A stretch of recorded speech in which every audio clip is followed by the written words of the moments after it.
Hey, did you know you can go to colinmullen.com in order to get an art and art prints? It's true. That's why I made the website, colinmullen.com. So, hey, everybody. First painting of the year, turns out. I mean, I guess I finished that other one before this one, but yeah, whatever. Anyway, first painting of the year. And like I said in the wrap up, I think I want to try and go back to some of the things that I thought worked. And so I'm messing around with that. We had those paintings literally a year ago that I was doing. And I wanted to see if I could do that, but with a different aesthetic for the body. And I'm going to say these are less successful, but an interesting experiment nonetheless.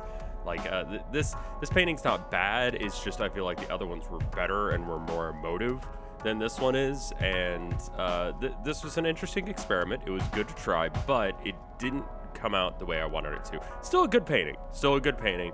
But I know I can do better because I've seen other paintings I've done, and I think I'll just try and do that style more rather than trying to push it this direction, because this direction I don't think works. Anyway, let's get into this week's thing. So for the longest time, I've said this on my streams, and I've said this for a while now, and it's something that I believe, and I believe that paintings, despite the fact that this is what I do, this is what I feel like a majority of the focus of my life should be, is, creating this stuff and perfecting my craft and doing so. I don't believe that this is the best art form there is. Not that the style specifically, but just like the mechanics of doing a painting. And I think part of that is the accessibility of fine art. Let's call it fine art because the capital A art that they talk about in schools, where it's the stuff that you go to the gallery. And I feel like something has happened horribly to art if people cannot have a extensive range of things that they like within a genre. Let me give you an example. Everyone has a favorite song.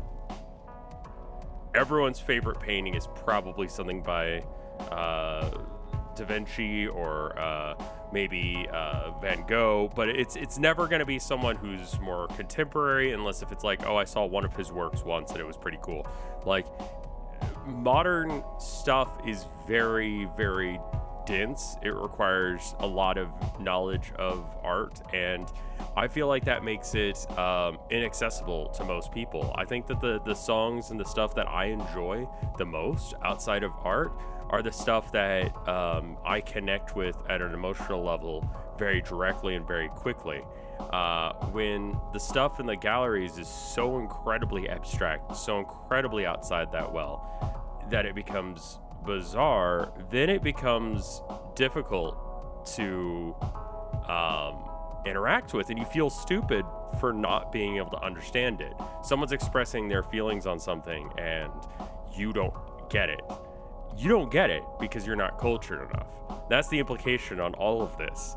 And maybe that they're just talking about whatever. Maybe they're talking crap. Who knows? But the fact that it is so dense and so difficult to get into is partly a skill issue by the viewer, but partly a skill issue by the person making it, that they've made it unattainable, understandable.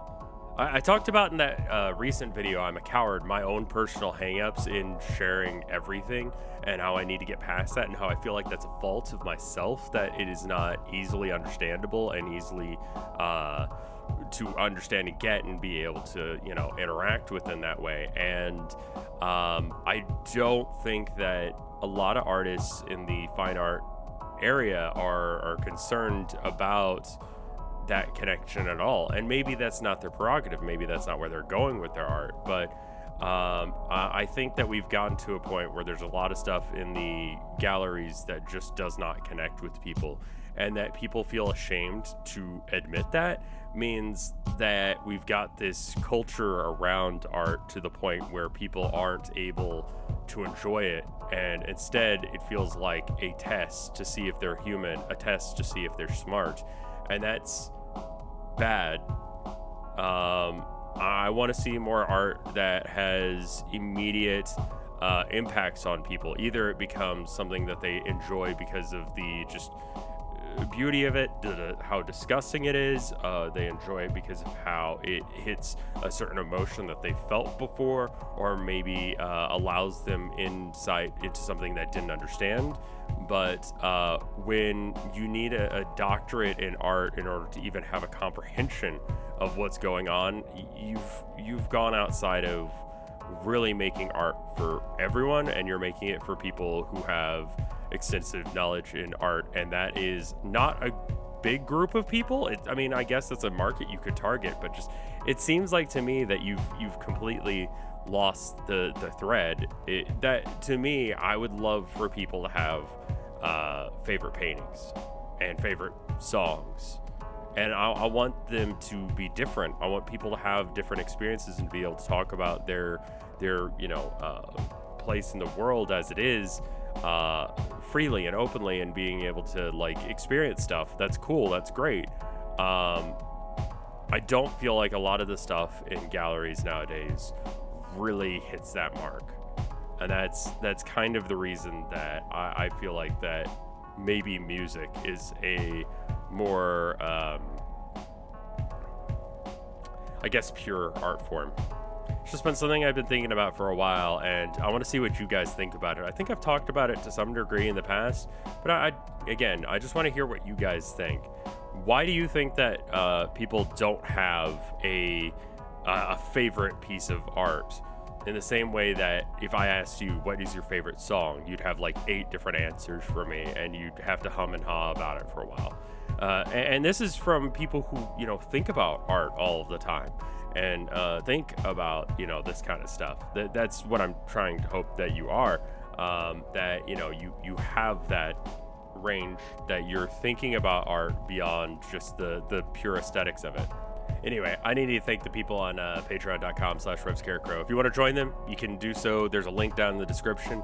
If you donate at least $5 or more, you get access to the Discord, as well as sketches that I post when I post them. I'm actually going to finally post one. I'm probably going to take that off as one of the rewards because I just don't sketch, apparently. Anyway, if you want to join them, you can do so using that link, and I'll say your name in the credits if you donate $5 or more. Thank you to my mom and dad. I love you. Thank you, Wap Fu. Thank you, Top Houndour. Thank you, Tom K. Thank you, Tiffany. Thank you, Thomas Few. Thank you, Terry Maverick. Thank you, Snout Punk. Thank you, Skelecorgi. Thank you, Reverend Joe. Thank you, Retrograde. Thank you, Mortis Nautis. Thank you, Micah.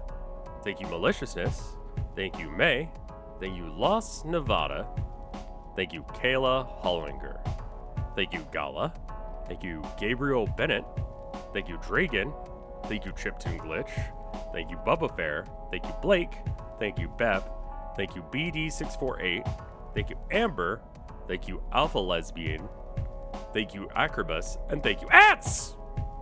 Tiny ants this morning. Just enough to wake my upstairs neighbors up, but not enough where they can call code about it. Not that they ever have, but it would be funny if they did. Anyway, I'll see you guys in the next one. Let me know what you think down in the comments, and anything else you want me to talk about in the future. I'll see you guys in the next one. Bye.